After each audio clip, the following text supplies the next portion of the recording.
গরমকালে ঠান্ডা ঠান্ডা সাবুদানার কাঁচের পায়েস কেউ খেয়েছেন কি? চলুন আজকে আমি বানিয়ে দেখাই কিভাবে তৈরি করে। প্রথমে নিয়ে নিয়েছি 1 কাপ মতো সাবুদানা। এটাকে ভালো করে ধুয়ে নিয়ে জল দিয়ে ভিজিয়ে রাখতে হবে প্রায় 15 থেকে 20 মিনিট। এরপর সাবুদানা নরম হয়ে গেলে মিক্সারের একটা কন্টেনারে ভরে তাতে সামান্য পরিমাণে নুন দিয়ে ভালো করে মিহি একটা পেস্ট বানিয়ে নিতে হবে। এরপর একটা ননস্টিকের মধ্যে 500 ml এর মতো দুধ নিয়ে ভালো করে ফুটিয়ে নিতে হবে। দুধ ফুটতে ফুটতে এদিকে আমরা সাবুর বলগুলো বানিয়ে নেব। প্রথমে হাতে ভালো করে একটু ঘি বা তেল, সাদা তেল দিয়ে ঘষে নিতে হবে।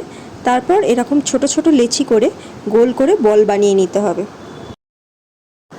বলগুলো বানানো রেডি আছে। এবার দুধ ফুটে উঠেছে, আমাদেরকে এই দুধের মধ্যে এই বলগুলোকে দিয়ে দিতে হবে। সাবুর এই বলগুলো একটু ফুটে উঠলে দেখবেন সাইজে অনেক বড় হয়ে গেছে।